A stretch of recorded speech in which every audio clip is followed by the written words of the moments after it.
Thanks for listening to the Protectors of the Wood Adventure Series. Support us on Patreon at Protectors of the Wood. And to all the eco warriors out there, remember that everyone can make a difference, and every action counts.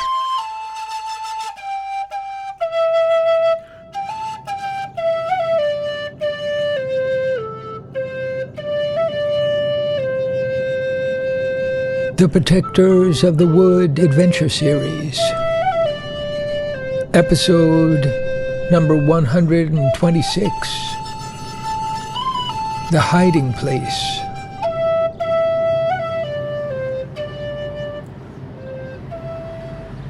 Chi-Chi drove the garden center van up Bridge Avenue toward the church. Abby and Junior sat behind him. They could see the mapstick, rolled in a blanket and hidden by garden tools, on the floor against the front seat. And in the back, they were surprised to see 8 plants, almost tall enough to reach the roof of the van, all in pots. Abby recognized a potato squash growing up a small pole, 2 varieties of tomatoes, a half-grown finger bean, and 4 lemon cukes already flowering. The rest of the space was covered by plants growing from small cubicles, 24 per tray. There were hundreds of plants altogether, way more than Abby had hoped for. Chi-Chi, I don't know how to thank you. Chi-Chi smiled and let go of the wheel for a second to rub his hands together. Yes, wait till you look more closely. Wonderful, wonderful surprises.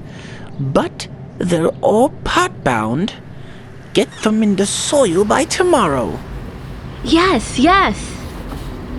I'm back Tuesday morning with the chipper. He slowed the van and double-parked near the church gate. Let's unload the plants first. Just leave them inside the gate, on the grass there. Junior and Abby worked fast. Chi-Chi rushed them along. In a few minutes, the area was covered with black trays and brick-red pots, filled with an astonishing variety of plants. He motioned to them to come closer and spoke in a low voice. Now, before we attract more attention, take that in the side door and find Tuck. Let's go, Junior. We're late. Abby had hardly ever seen Chi-Chi so abrupt, but she had no time to think.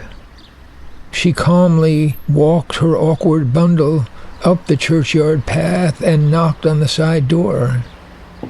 After knocking again and again, louder and louder, she began to panic.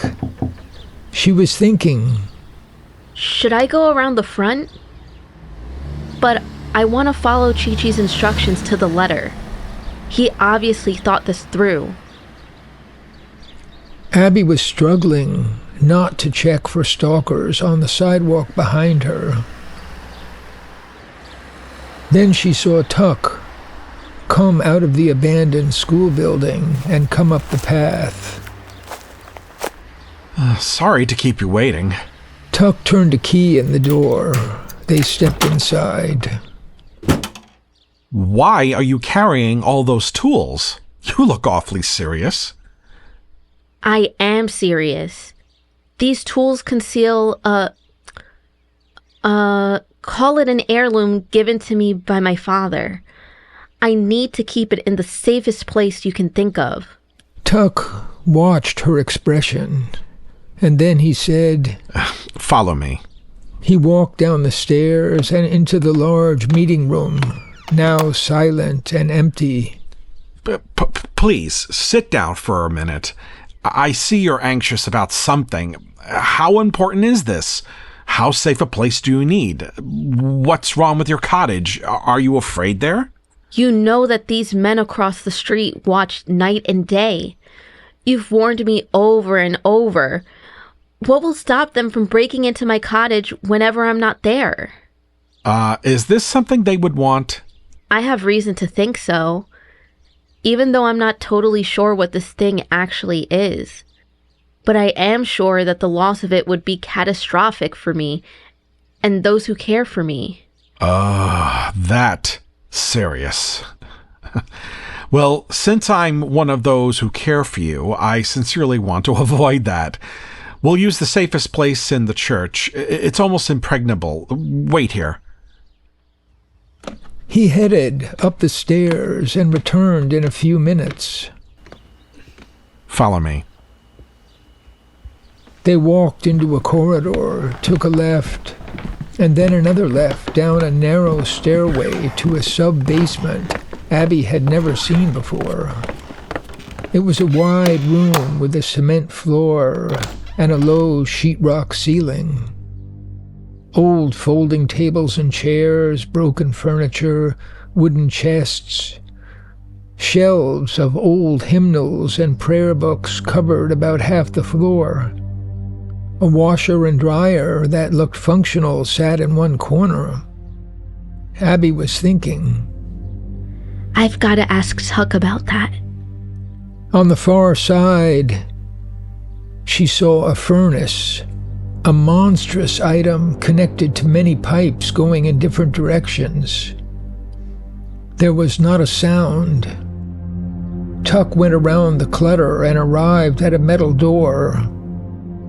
In his hand was a key with a large silver head. Abby saw a long silver point sprouting 4 evenly spaced wings, full of indentations and curves. This arrangement is like a very oversized safety deposit box. Tuck opened the door and flipped on a light.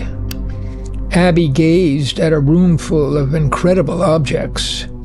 There were carved tables, ancient vestments and robes, statues, jeweled rings and necklaces, tall staffs, a huge chest of drawers.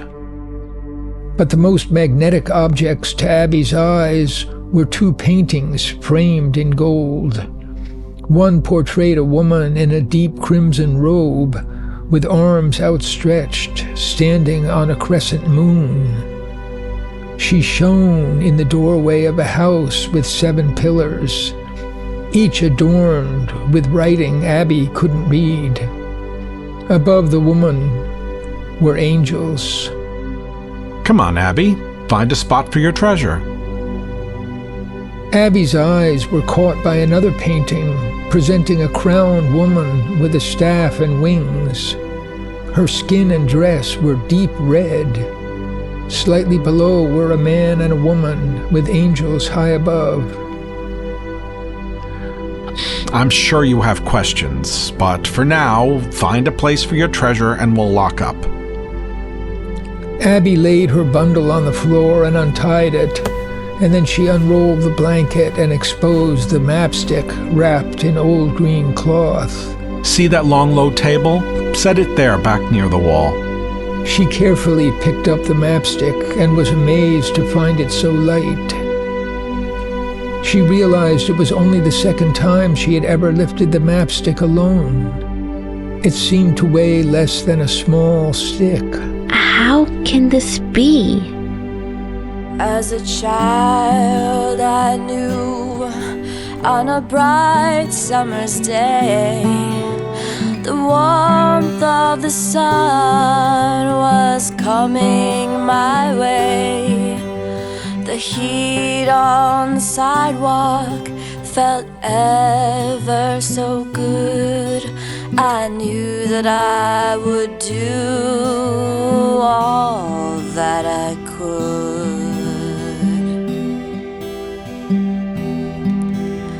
The years passed by in the blink of an eye. The moon goes racing across the dark sky.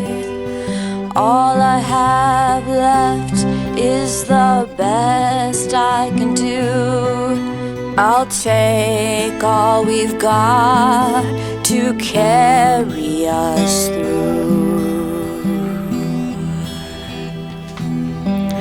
that bright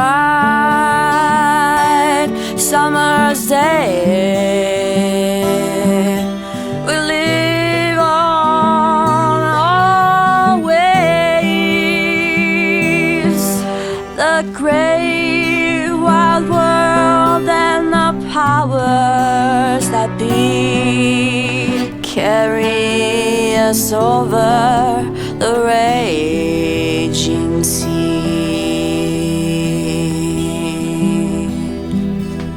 The end of the line is here on a dime.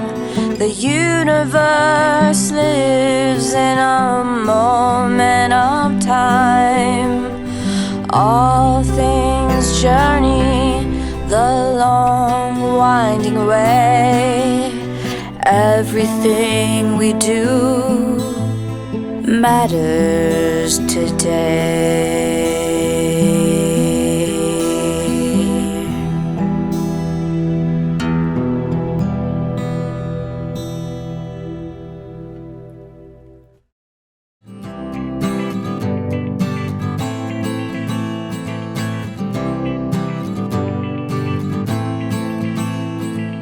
Trillions of living things are everywhere around. Our lives are all planted deep into the sacred ground. There's everything to love and everything to fear. It's planet Earth in the universe and nature lives here. It's planet Earth in the universe and nature lives here. It's planet Earth in the universe and nature lives here. It's planet Earth in the universe and nature lives here. And nature lives here.